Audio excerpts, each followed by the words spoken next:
multiply to all of you. All praise be to the Most High God. The Most High God comes first. We're about to do a stream on Scottie Pippen and the Bulls. And we're also going to talk a little bit about Terrence Crawford and Canelo Alvarez. So let's get into it. Of course, this is the fight week leading up to Terrence Crawford and Canelo Alvarez fight. So we have to talk about that. Definitely a big fight on the horizon for them. One more thing. This stream, as I said before, is brought to you by L.I.V.E products. L.I.V.E, live now. We're live now. You can get all products in the Trinidad and Tobago area. Simply call the number 319-4788. That's 319-4788. Let's get into it. So, Scottie Pippen was interviewed on this telecast here, and the announcer is going to ask him a couple questions. I know that some of you have seen this already, but I still want to go into it. Of course, Scottie Pippen, 6-time NBA champion, 7-time NBA All-Star, 2-time Olympic gold medalist, and so many other accolades that follow him. A living legend. We're going to talk about Scottie Pippen. The main reason why I'm focusing so much on Scottie Pippen is how much he's underappreciated. And a lot of people like to say that Scottie Pippen, he was a sidekick to Michael Jordan, and that's bullshit. That's horse shit. I want to just debunk that rumor one time. And we're going to go into some specifics about Scottie Pippen today. He hadn't gotten his shine like he was supposed to. And so we're going to make sure he gets his shine. Now, I'm going to break down some of this stuff that you're going to see in this interview here. I may get copyright slapped on me, but that's okay. Let's get into it. I'm trying to think the last time we spoke. Probably 6 years ago. You're making some headlines here, Scotty. Dan, I'm always making headlines. I need to keep my mouth closed. Is there anything that you want to clarify, put in context from the GQ article? Not really. I mean, I think with the Kevin Durant thing, I think that people may not have understood the question asking me, had he surpassed LeBron James? From a standpoint of looking at it at basketball and what LeBron James have been able to do from carrying a team, I don't think Kevin Durant is at a position where I can say that he surpassed LeBron James. Yeah, and you're just being an analyst here looking at this. It didn't feel personal, but it felt like Kevin took it personally. Is that how you kind of assess that? Yeah, and that's kind of how Kevin takes anything, unless you're praising him and pushing him up. And I wasn't trying to in any way belittle him. I think he's a very talented player. He's shown that by, he's MVP. He has 2 finals MVPs. But still, the question that I answered was based on him and LeBron's comparison. How would you guard him, and how different would that be in guarding LeBron? Well, Dana, I'm going to be honest. The way I played the game, they would have to come back in my era and play. I can't play in today's era. This is a non-touch game. This is a shooter's game where there's not any contact. I played in an era where the game was physical, and you had to physically be ready for that type of challenge night in and night out. It wasn't a game where you knew you were going to get open shots or you weren't going to get knocked to the floor. To ask me how I would guard those guys would be difficult for me if I'm looking at today's rules. If Durant was playing by 1995 rules against you, I mean, it would be a totally different game for him. He wouldn't be the same player that he is today. His ball handling would be limited because you could get into a player's body, but not just Durant. I mean, every player. I mean, the game had more physicality to it where you could pretty much guard a player from 94 feet and use your defensive skills to try to take him out of the game. And that's not where today's game is. Although LeBron could play in 1995, the physicality probably wouldn't affect him as much, I'm guessing. Yeah, I mean, I'm not saying Kevin Durant couldn't play. I'm just saying he would not be that type of scorer. Now, on the other hand, LeBron James doesn't look to be a score when he plays the game. He plays the game in a whole different mindset. He utilizes teammates. He looks to be a distributor more so than a scorer, but he's a very effective scorer because of his size and his strength. Do you think LeBron would have made the Nets better, that they would have gotten in? They'd still be playing? I can't say that by saying yes. Okay. But it would have been a whole different look had LeBron been on the court. He's more of a distributor. Kevin Durant is a scorer. So you're going to be looking at a guy that's going to be playing more for triple doubles instead of trying to score 40 or 50. Now, what Scottie Pippen has described, pretty much you can apply to himself and Michael Jordan. LeBron James is a Magic Johnson, a modern version of Magic Johnson, a bigger, stronger version of Magic Johnson in the NBA today. Kevin Durant is a Glenn Rice. He's a scorer. He's a Michael Jordan. Their principal job on a team is to score points. In the terms of Kevin Durant, he's a pure shooter like Glenn Rice. He'll pull up and he shoot three. He pull up, shoot the two. He's more about shooting than he is about, slashing to the basket and making points, even though he could do that as well. But sharpshooter, guy just could shoot, okay? That's the thing with Glenn Rice. That was the thing with Kevin Durant. So there are different kinds of players that play different positions that do different things. Scottie Pippen said that he was the LeBron James before LeBron James, which is very true in the sense that Scottie Pippen is he's a small forward that also brings the ball up the court and distributes it like a point guard.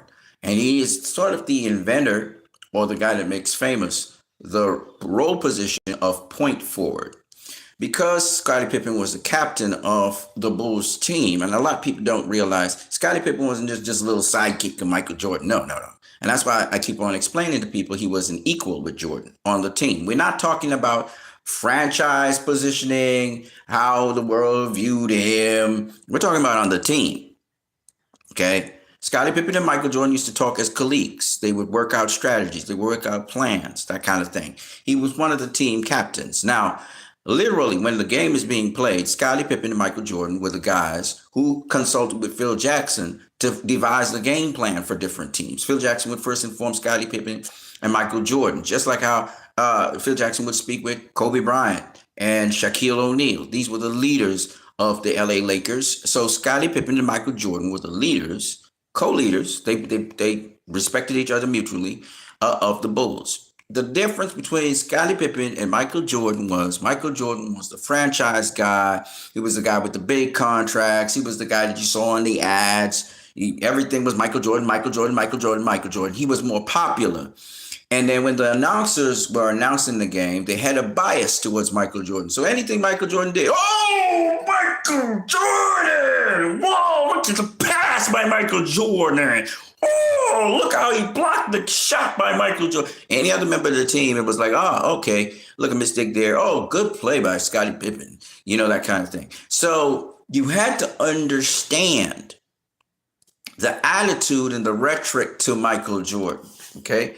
Michael Jordan was the poster boy for the NBA, and he made the NBA very popular. Let's not get it twisted. Michael Jordan did a lot for the NBA. He did a lot for the Bulls in terms of publicity. He was the PR guy. They always interviewing him, So Michael Jordan, and to his credit, Michael Jordan saw the talent in Scottie Pippen, and he sharpened it up. Now, Scottie Pippen was also sharpening up Michael Jordan, but to his credit, and Scottie Pippen was a guy that was teachable. He wanted to know all the nuances about the NBA, and he soaked up what he could soak up from Michael Jordan, and he also traded off some of the tricks that he could do to Michael Jordan. It wasn't a one-way street, as Michael Jordan clearly would tell you. Scottie Pippen, I didn't just up Scottie Pippen's game. Scottie Pippen upped my game, because one of the things about Michael Jordan was, and people didn't know this, Michael Jordan was right-hand dominant, meaning he usually would do his dunks or his layups on the right side.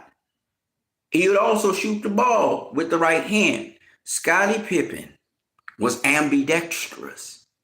He could lay up the ball with his left hand. He could lay up the ball with his right hand. He could shoot the ball with his left hand. He could shoot the ball with his right hand. He could dunk with his left hand. He could dunk with his right hand. And what Phil Jackson exposed to us was that Scottie Pippen taught Michael Jordan how to dunk with his left hand. Now, Michael Jordan tends to dunk with his right hand, not his left hand.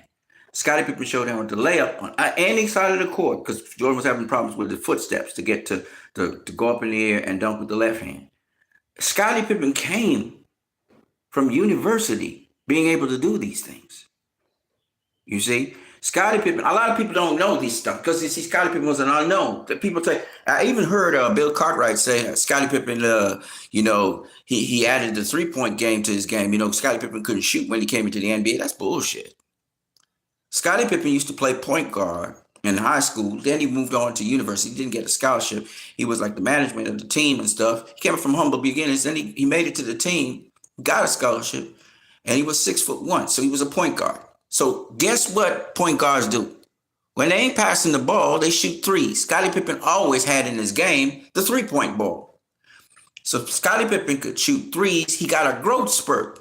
When he got a growth spurt, they used to have him in all kinds of different positions. He would play the center. He could play point. He could play power forward. Okay. And he could shot block. He could rebound. He could steal. Because he had been so small, 6'1", when he got that growth spurt, and he was 6'5" or 6'6" or something like that in college, in university, he was at University of Arkansas. He was able to lead the team, and he became the team captain in Arkansas. So this guy that was coming out of a supposedly little-known university and get the draft picked was a guy that was very capable of doing multiple things. And when Scottie Pippen was interviewed, I think he was interviewed after the draft. They interviewed him. He said, I'm coming into the Bulls playing the small forward position, but I hope to become the point guard of the Bulls. He said that. Okay? This was a guy that could do everything and do everything well. Now, did he, with Michael Jordan, learn things off of him? Hell yes, he did. Hell yes, he did. Michael Jordan was the senior guy. He was like the veteran. He was the rookie. So yes. But a lot of people say a lot of shit that they don't know. Scottie Pippen went into the starting lineup for the Bulls, the Chicago Bulls, in 1988, when the Bulls in the first round had to play the Cleveland Cavaliers. And I think they were in the third game when Michael Jordan and Phil Jackson realized that Scottie Pippen could do more than just be a point forward. And so they got him, small forward. And they got him involved and they got him more minutes. And he started for the Bulls, I think it was in the third game or fourth game of the Cleveland Cavaliers. You can go research it and find out if he was in starting lineup. I think it was the third or fourth game of the Cleveland Cavaliers match. And he never moved from the starting position after that. The other guy to get into the starting position roster was Horace Grant. And he came into the starting roster later on. They had them they were alternating the starting rosters, right? So Scottie Pippen, and that was 1988.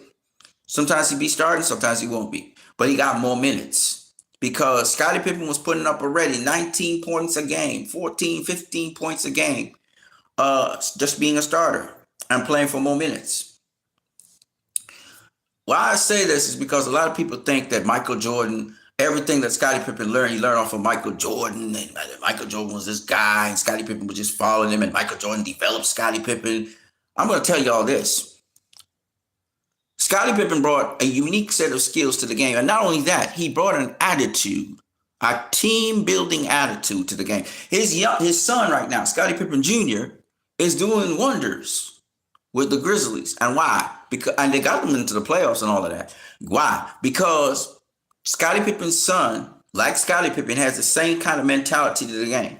They don't glory in their own personal achievements. They glory in the team doing well. And when you're a team captain, you have to look out for the team. The thing that Scottie Pippen could do with the Bulls, which made him different, was he made players feel accepted. He made players want to aspire to do better.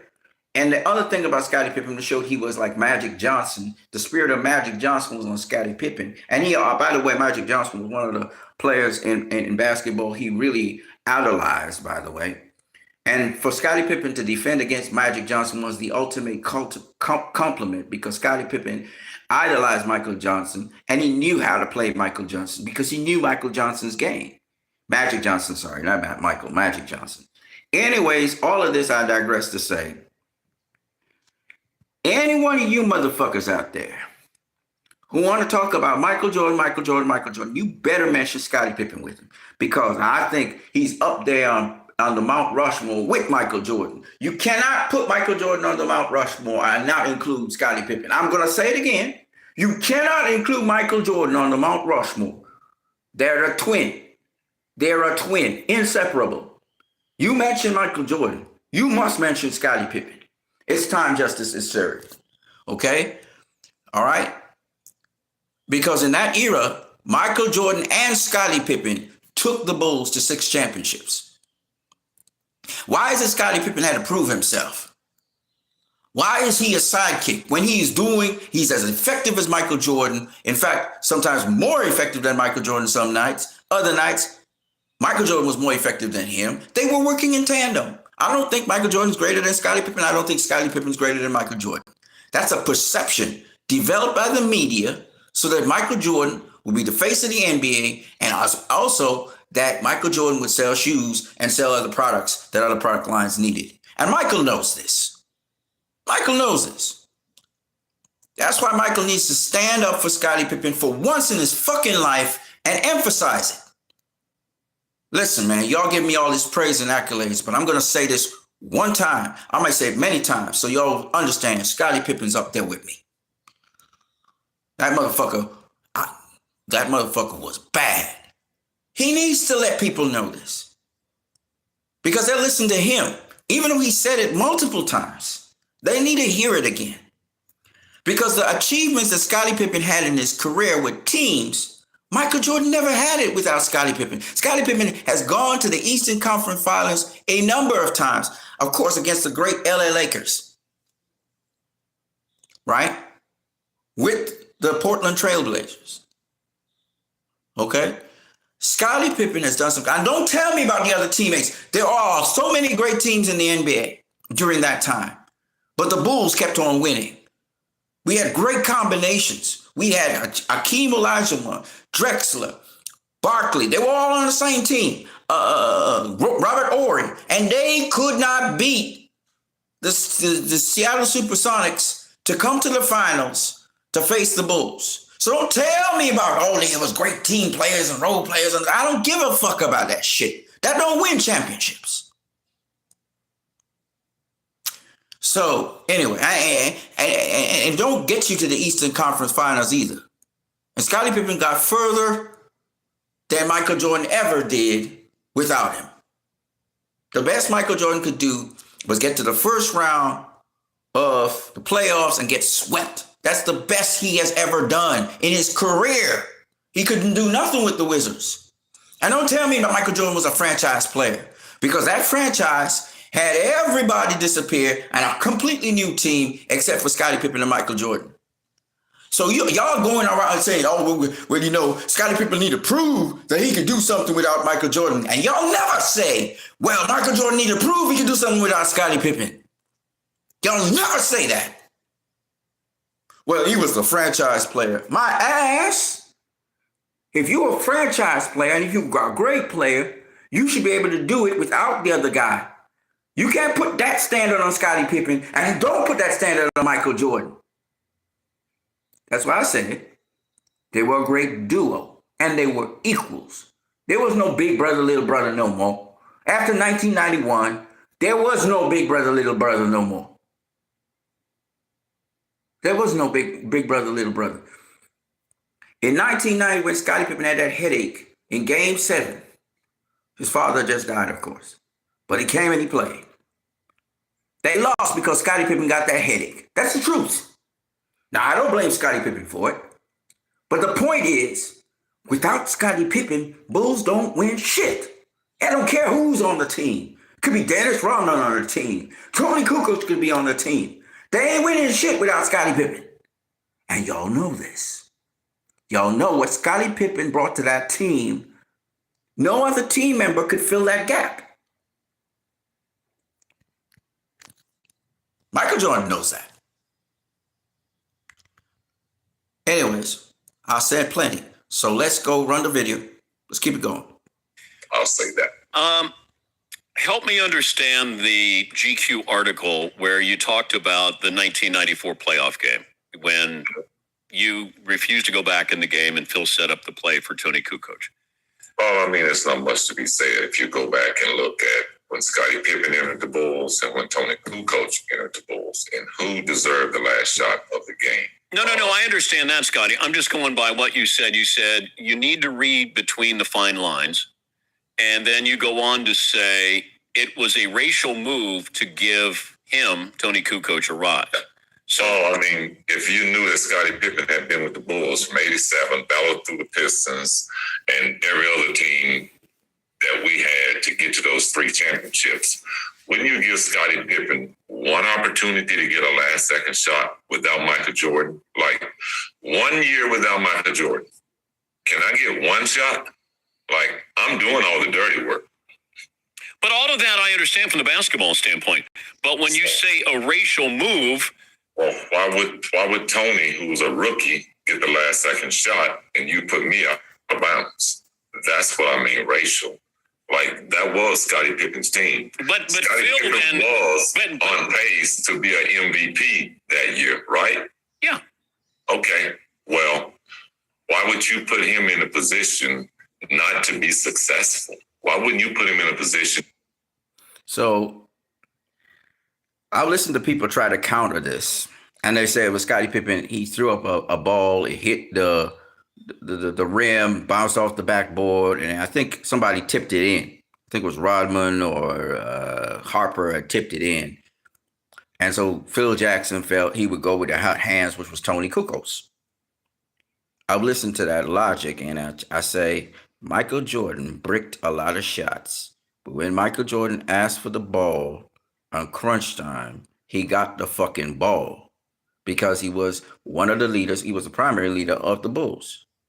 So why is it that Scottie Pippen's asking for the fucking ball? Because he's the leader of the team. He wants to establish he's the leader of the team. He wants the other players to know that he got that clutch gene and he can do it in the clutch. There's a statement he's trying to make as a leader of the team, and Phil Jackson overrules him and gives it to Tony Kukoc. And this is why Scottie Pippen didn't go back into the game. You're going to put Scottie Pippen on the outside and you're going to give it to Tony Kukoc. He don't even get a touch on the ball from the play. And he's going to elaborate on that. But the point is, and I think Phil Jackson was wrong. I'm going to say it. I think Phil Jackson was wrong to do that move because I'm pretty sure Scottie would have buried that shot. It wasn't like Scottie was missing and bricking everything the whole night. And even then, when Michael Jordan was bricking everything the whole night, you still give him the ball to give a chance to redeem himself and get some confidence and get his rhythm together. This is crunch time. You give your captain the thing. If the captain asks for it, you give him the ball. You give him the fucking ball. Now, it's a big issue for Scottie Pippen. Now he called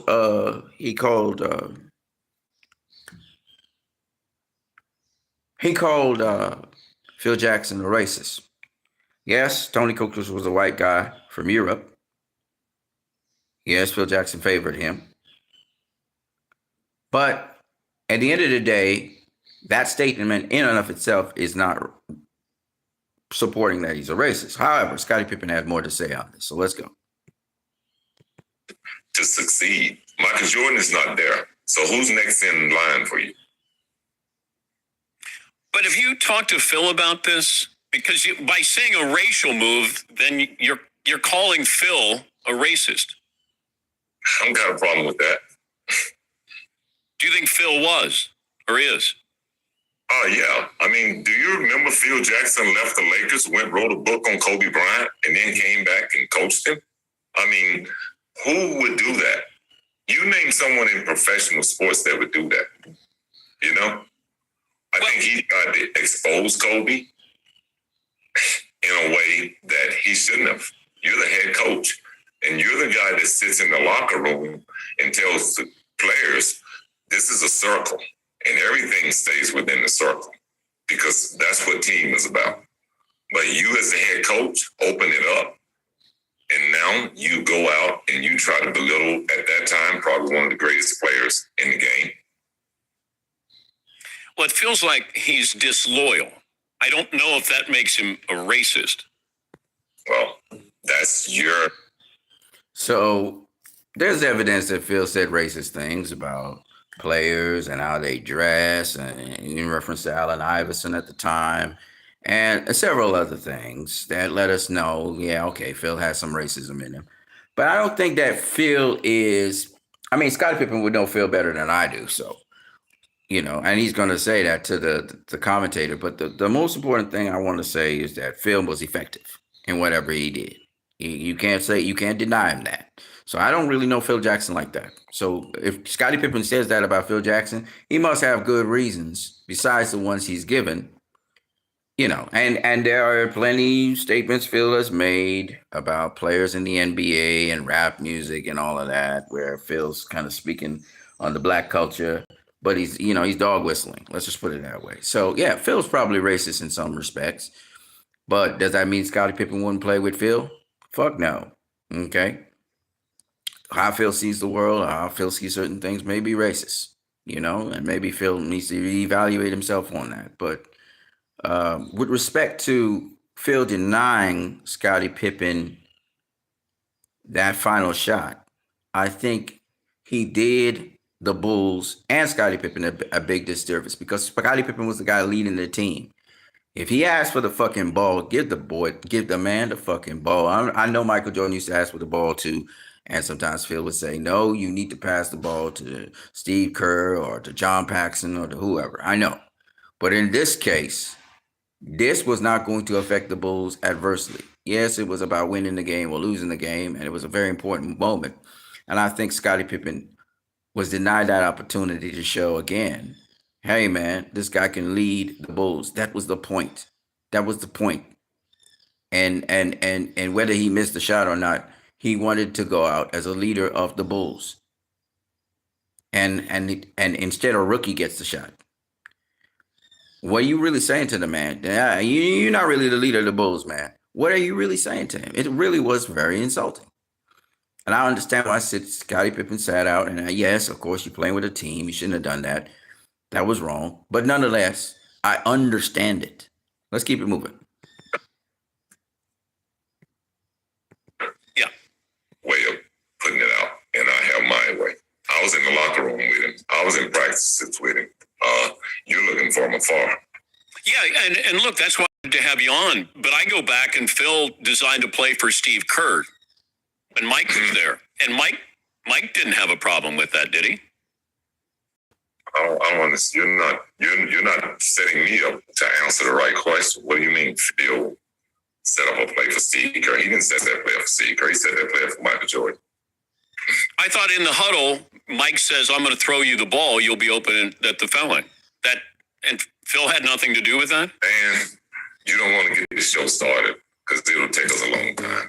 Do you know all those cameras that sitting in that huddle who they was working for? The NBA. So you know who Michael was speaking to when he said that, right? that was planned. That was speaking to the camera. That wasn't speaking out of what we're going to have to do, what the play is going to be. That was speaking to the camera. Had John Stockton not came down, trust me. But that was building his own documentary because he knew he was controlling the cameras. You understand English? Yeah. Okay. So all those cameras that was working were working basically for Michael Jordan,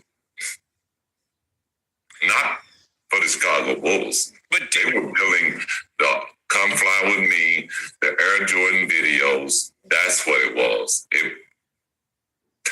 That was not naturally spoken. Okay. All right. That was rehearsed. Okay. Did you guys understand that he was doing a documentary that last year? We understood from Phil Jackson that the NBA wanted to do some behind the scene footage for the team documentary. That's what we was understood. That's what we were sold. But that wasn't how it all went down. Right. That's not how it all went down, basically, and it got frozen. So Scott Pippen telling you all the truth. You phased out a little bit there with your connection. So yeah. I wasn't pausing. I wasn't pausing because I didn't understand what you were saying. Just wanted to let you know. But you feel like there's anger with you or clarification or something. I don't know. I'm trying to get a feel for this. I think it's more clarification. Because you had a great career. I'm not angry at all. Yes, I've had a great career, wonderful time in Chicago, and it is what it is. But I think there needs to be some clarification, about a lot of things that happened, whether it was in the documentary or through the GQ ad that I spoke on. Yeah, I didn't know, how you were portrayed in the documentary, and obviously it was slanted, but if everybody knew you signed a bad contract, did it need to be brought up that you signed a bad contract? I don't know. It felt like it was piling up. I think my biggest thing with the documentary was that Michael, who didn't play in '94, who was selling a video based on The Last Dance, was something that he sort of tried to pull out to show that our winning was all about me, and this is what everybody else did when I wasn't around. Because he didn't need that in his documentary. I mean, he wasn't on the team. Yeah. And if anything, if you're going to show that you called Phil, why didn't you show that you called Phil to bat for me? I mean, I'm probably was the only man standing who had been there with him back in the early 80s. But yet, he comes back the next year because it was getting good. We weren't fading away. Have you talked to Michael since the documentary? No. Do you want? So I wanted to talk about that. Now, Scottie Pippen tried to get Michael to join back the Bulls, and he ended up joining back the Bulls anyway. Now, whether he's right or wrong about Michael joining back the Bulls when he saw that they had a great run and it just didn't make it, I don't think so, because I used to see Michael at the games.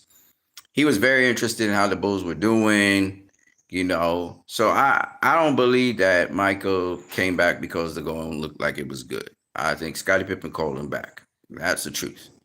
So I don't fully believe what Scottie Pippen's saying there. I think that's more of Scottie Pippen's saltiness right there echoing through. But having said that, I would say that Scottie Pippen is right about a lot of stuff, though. He's right about a lot of stuff. Let's keep it moving. Not really talk. We kind of talked during it a little bit, but no. Do you want to?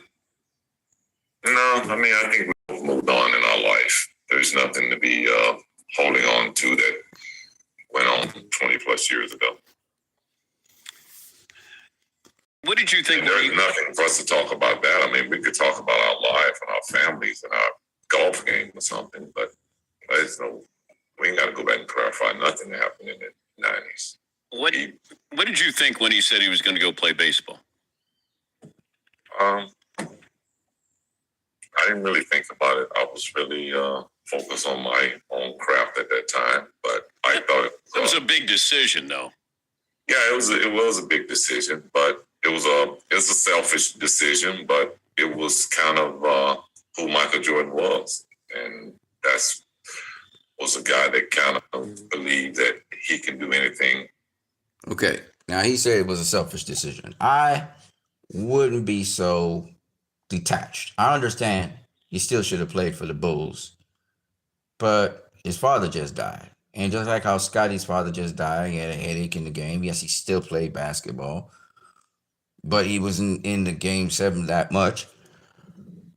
I can understand Michael Jordan needing to take time from the game, try and just kind of process the death. So I wouldn't necessarily call that selfish again.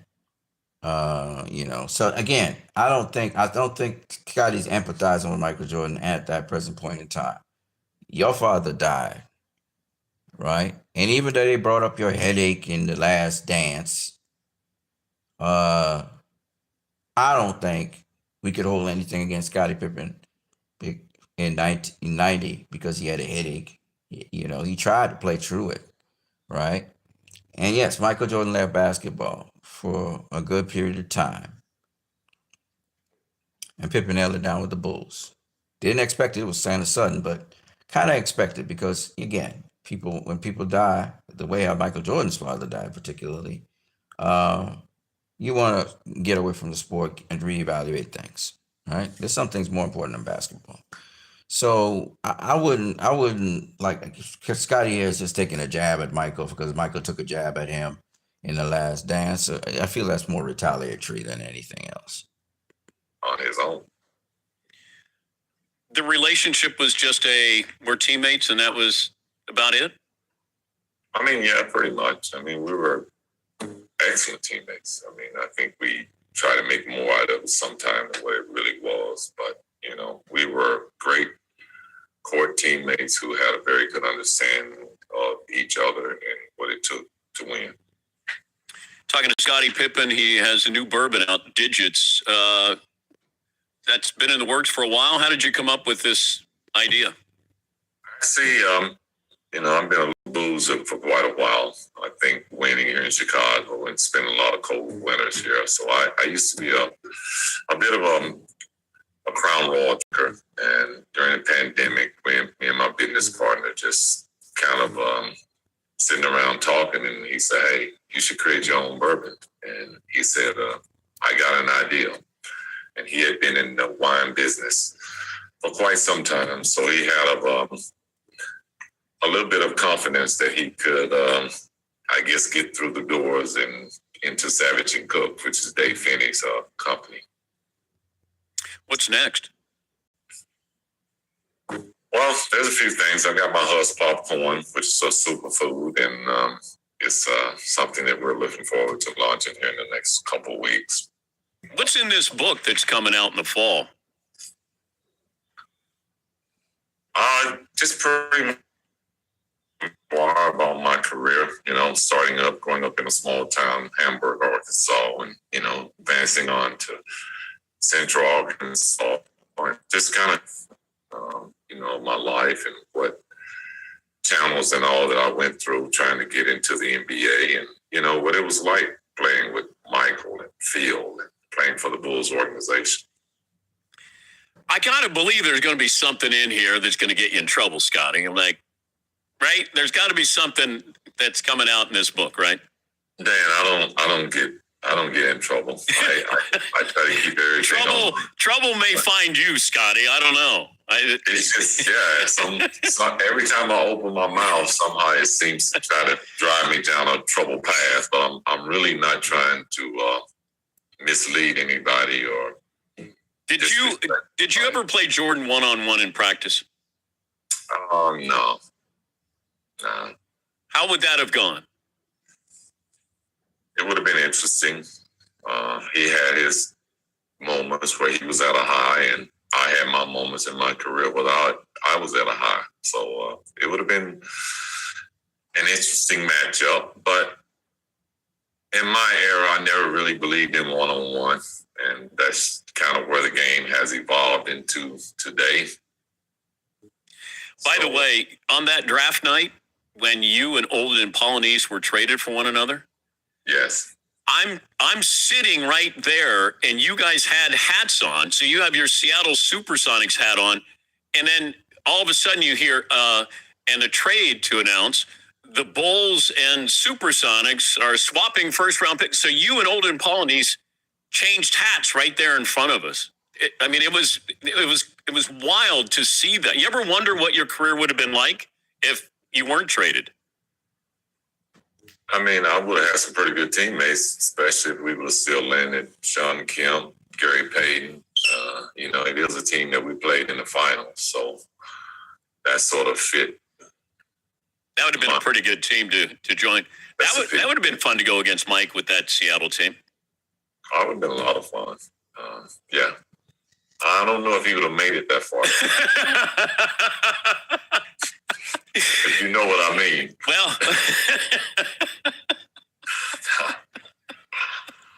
see, there you go. You're stirring it up again. I'm just saying. Mike needed you. He didn't win without you, right? That's what they tell me.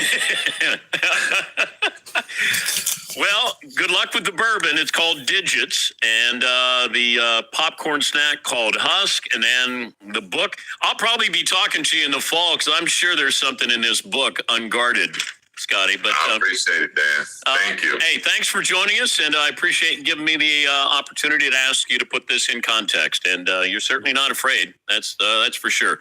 But thank you, Scotty. All right, thank you, guys. That's Scottie Pippen. Let's take a break. All right, so that was funny. Yeah, because you see, Michael Jordan kept on getting swept in the first round of the playoffs. So Scottie Pippen was saying, if he had been signed to the Seattle Supersonics, he knows they would make the playoffs, eventually, the finals, that is. But he's not sure if Michael Jordan would have had players around him so that he could even advance to the finals. So that would have been interesting for real. All right, here's some more stuff here with Scottie Pippen I want to kind of highlight about him. For years, you said Phil Jackson is a racist. I felt like that I had earned my right to take that last shot. I felt like he disrespected me at that moment. Looking back on it after all these years, you don't feel that way about it. When you're a player and you're in the heat of the moment, those things go through your mind. But now that it's over, I've had a lot more great times with Phil than I did bad times. And that's why I say that. Hold on one second, people.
Change your mind and you want to do something different? No problem.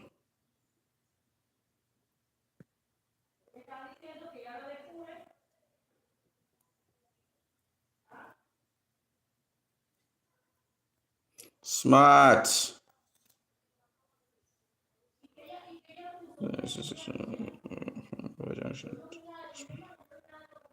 Very good. Very good. That is actually smart.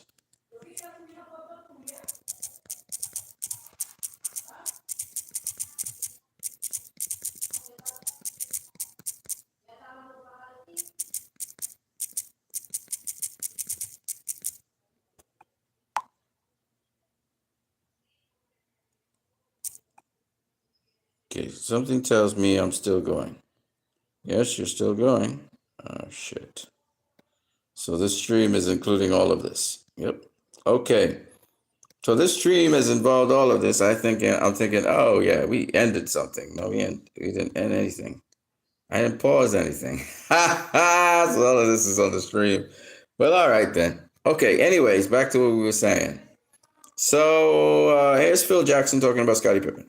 It's because Scotty's been here for the last 2 years. Michael hasn't been. But Jordan is Jordan. He's bigger than. Yeah, but see, Scotty is such an unselfish player. He's the greatest all-around player in the NBA right now. And Really? Oh, he's absolutely terrific. People get a chance to watch him every night. But I mean, compared to Jordan, Michael's a terrific player. I'm not taking anything away from Michael, but Scotty's a rebounder, as a passer, as a defender, and as the whole complete package.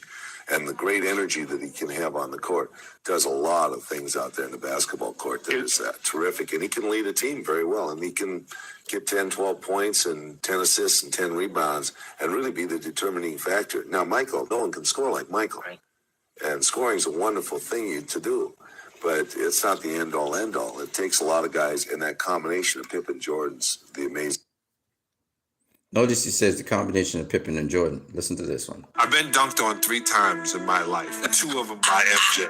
Scottie Pippen recently said that Phil Jackson told him that he's the greatest player he's ever coached, which once again goes back to what I said. What you've been saying for years and years and years. Phil Jackson would brag about Scottie and base things on Scottie. Ability, athletic ability, his basketball knowledge, and his demeanor. So everybody was talking about, well, Michael Jordan is the greatest of all time. He's the greatest in the 90s. I don't want to get into it again. He was the best from 1990 to 1998. Still not going to be better than Dr. J in my eyes. Michael Jordan really put it down in every place you can possibly. He used to torch us. So I got to give it. It's my man's. But You're way taller. But he is so unbelievable. But we realized for him to win, we had to stop Scottie. If you ask anybody that played in the Bad Boys era, they say, yeah, MJ, yeah, he was good. He was whatever. We had to stop Scottie. And the reason was because Scottie was the guy that distributed the ball, set up the offense, etc., etc. So that's why they had to stop Scottie Pippen. And that's why Scottie was so important to the Bulls, integral to the Bulls' success. Let's go. Did you know that Scottie Pippen never forgave Chicago Bulls coach Phil Jackson for icing him out in crunch time back in 1994? Well, Pip felt betrayed, and he never hit it. Now, for those who need context, in Game 3 of the 1994 Eastern Conference semifinals, Coach Jackson shocked everyone by drawing up the final play for Tony Kukoc instead of Scottie Pippen. Kukoc drained the game winner, but Pippen sat furious on the bench, feeling disrespected and overlooked in what was his MVP caliber season. Years later, Pippen still calls it an injustice, saying he refused to stay silent or play the quiet role the Bulls expected. For him, those infamous 1.8 seconds weren't just about one shot. It was about proving he was more than Michael Jordan's sidekick. And in his eyes, the Zen master took that chance away. That's basically why he calls Phil Jackson racist and all of that. I think he's kind of lashing out at Phil for what Phil did. And again, Phil thought that Scottie Pippen was the great player. And probably Phil thought Scottie would understand, but Scottie wanted at that point in time to show the team and everyone, hey, I am definitely the leader of this team. You can trust me. The ball can be in my hand at crunch time. I can make the crunch time shot. Because Scottie had made a number of crunch time shots. He drained threes. He had, made critical plays at the end of games and saved games. He'd done that before, but he wanted to make a statement in this game where everything was on the line. And instead, Phil drafted it up for Tony. I think it was a mistake that Phil made. It got results, but not the results necessarily that the team needed to see. And it also affected Scottie Pippen's legacy to some degree because people always kept on saying he's the sidekick, he's the side guy. Actually, Michael Jordan says, well, I'll let Michael Jordan say it. Welcome back. Just ask Shaq and Kobe how tough it is to coexist with another superstar on the basketball court.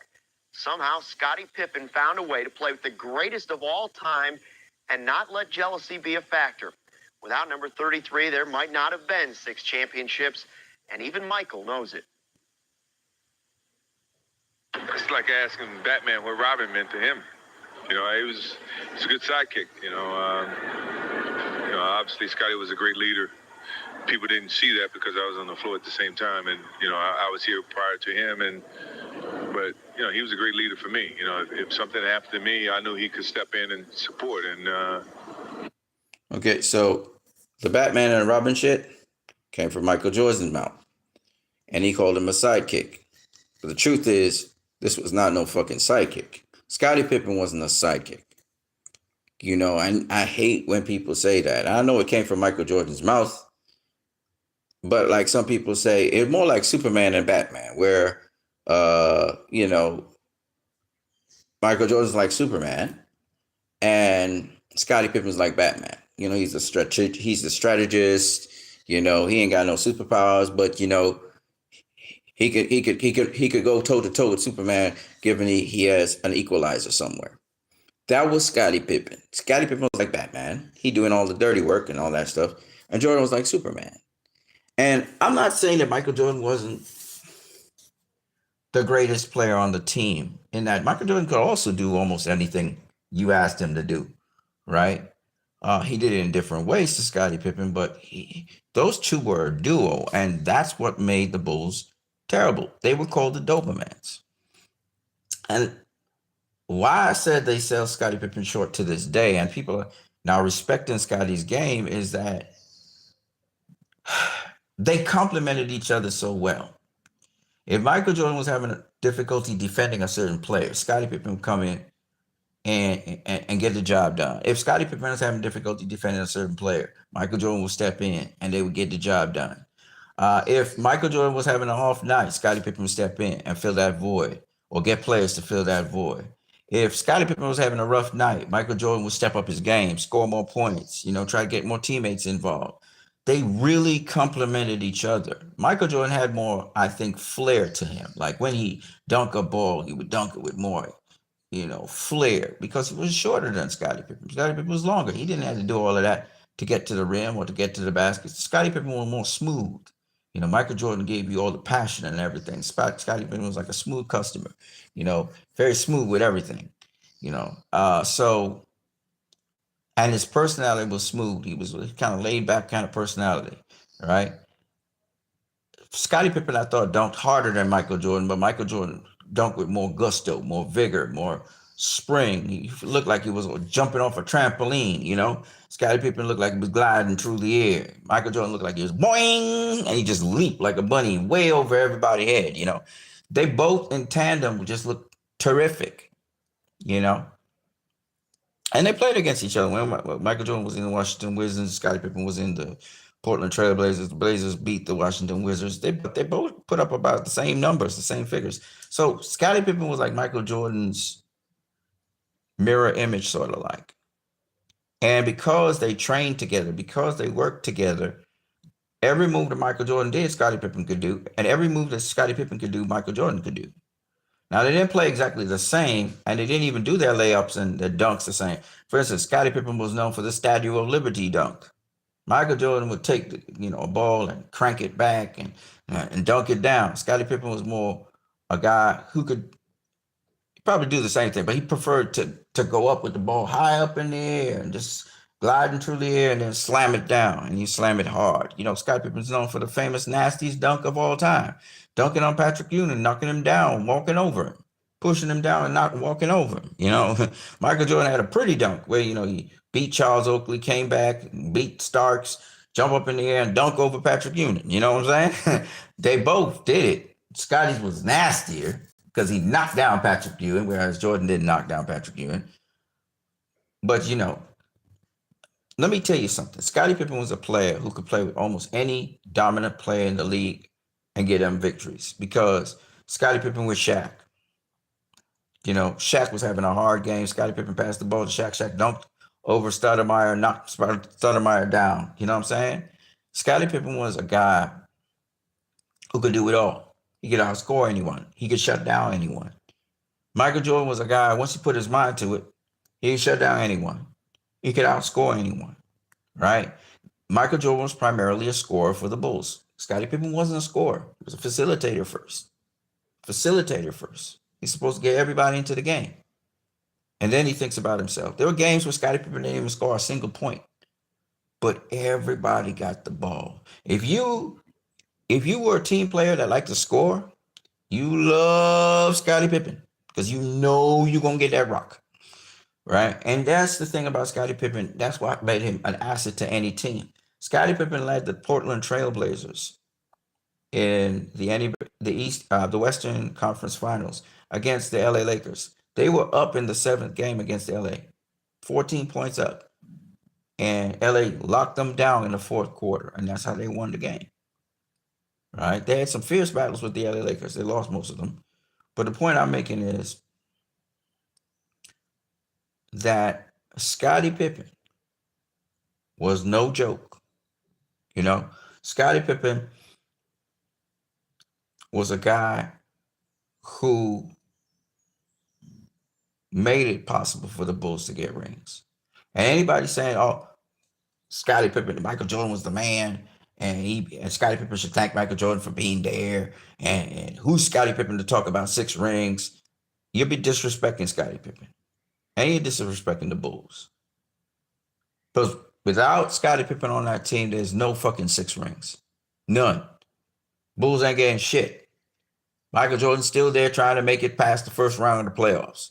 Let's be real out here. Okay? Scottie Pippen went to the Seattle Supersonics. And you see, these are facts because you've seen it.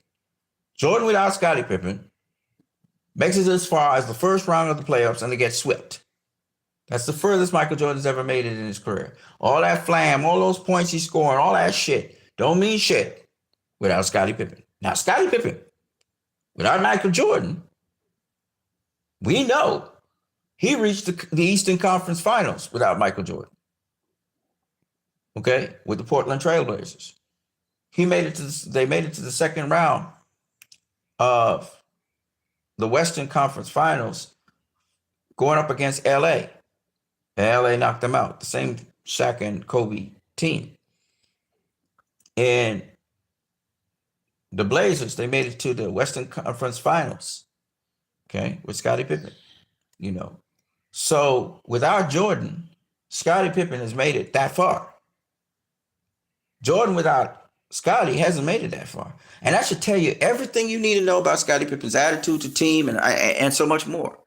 So this ain't no fucking Batman and Robin. What the fuck is Michael Jordan talking about? All right? This ain't no Batman and Robin. Know what I'm saying?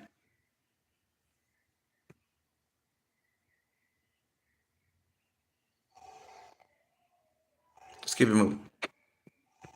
You know, with him as a support system for me, made me much stronger as a leader. And, you know, I'm pretty sure that, you know, even when he had to, you know, his games where he wanted to step out and, you know, show his leadership and show his athleticism, his scoring or whatever, it's good to have someone like me backing him up, you know. So, I mean, we were a great tandem.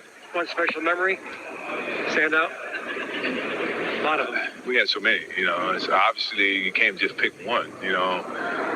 When he first came, I never knew who he was, you know. And I credit Jerry. I know he doesn't get much credit for that, but I know him and Doug Collins, they used to have their little meetings, and then when they worked out the trade and for us to get Scottie Pippen, I didn't know how that was going to work. And we went through practice. We went through all the different things that to help him grow and help me build confidence about what type of player he really was. And once that confidence was built, I became a great tutor. Mike, talk about how special it is to have all the guys back. Yourself, I saw Horace here, Dennis, Phil Jackson. All those guys are back, huh?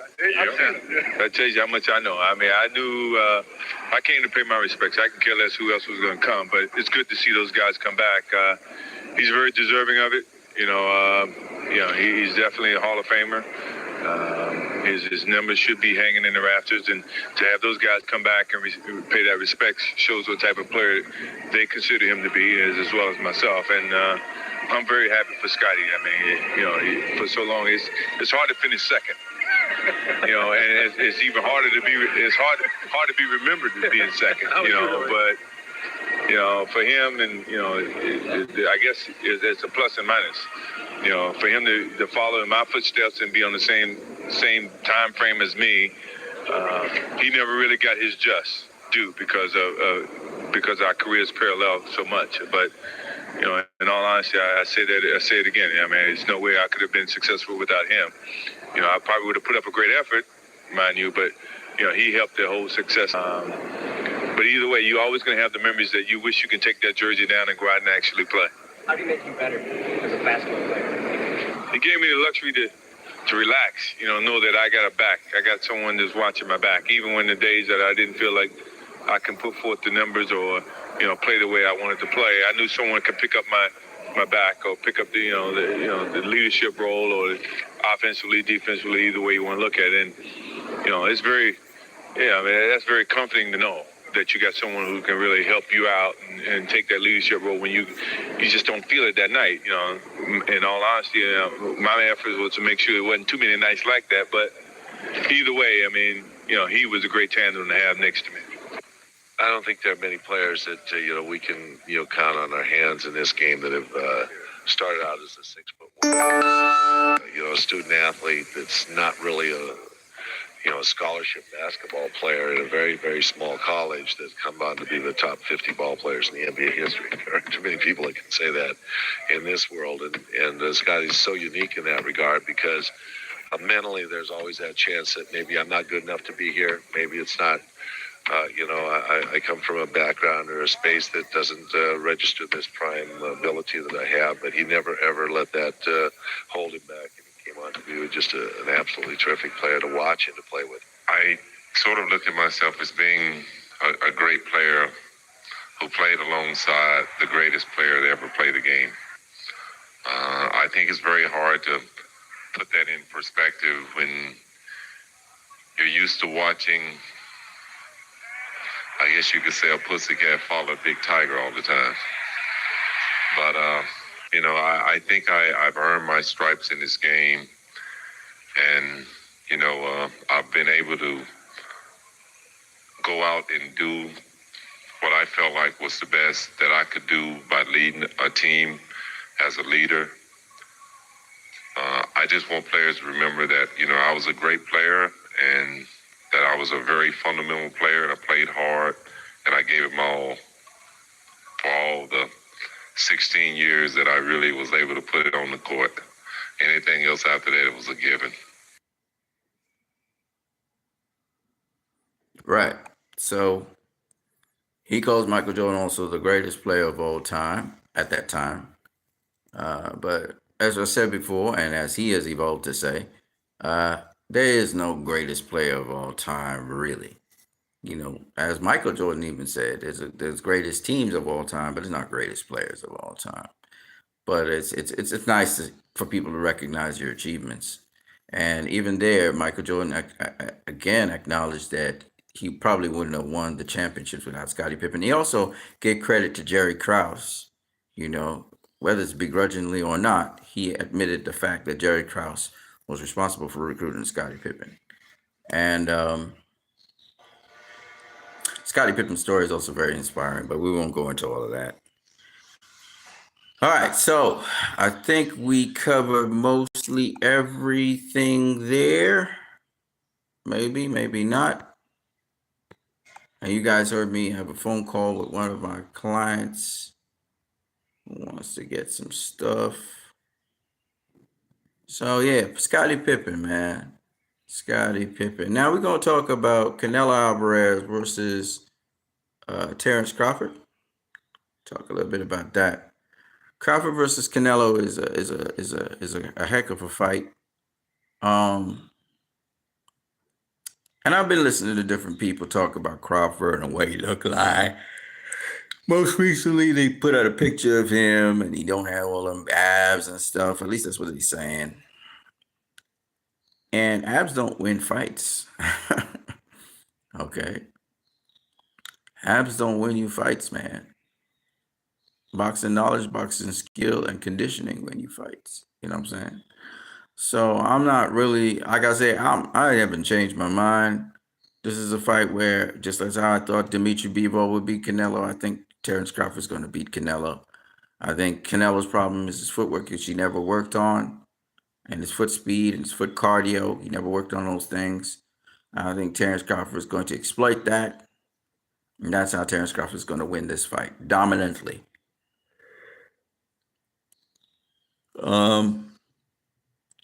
And I don't think he's going to be doing any excessive moving around the ring while he's doing that. Will he move around the ring? Yes, I think he will somewhat. But I do think Terrence Crawford can win this fight. I think it's very possible he wins the fight between him and Canelo. Now, there's a lot of other evolving things people talked about. Jerome Boots in his sparring with Canelo, and Mayweather being in Crawford's camp. There have been some people saying that, Terrence Crawford, is he a better fighter than Floyd Mayweather? And Antonio Tarver chimed in on that he thinks skill-wise Mayweather's better. I don't know, maybe. I don't think Mayweather was a switch hitter, though. So that's where I and Antonio Tarver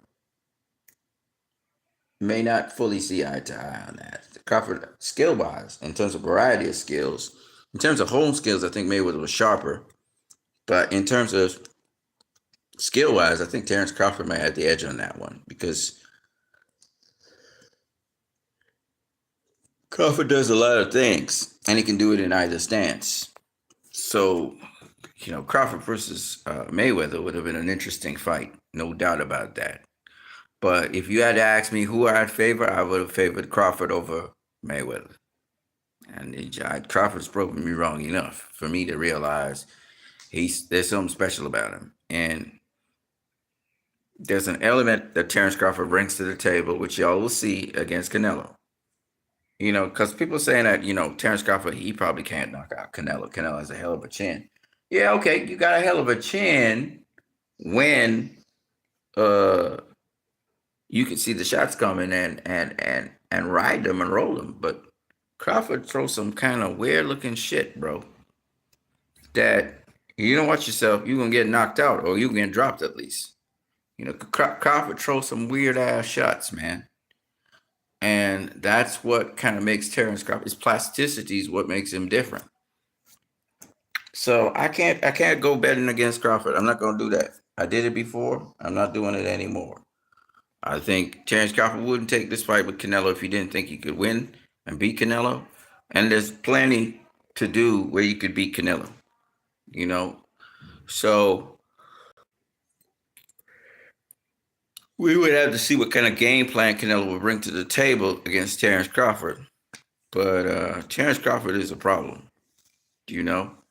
So my prediction stays the same. Terrence Crawford wins this fight. Unanimous decision.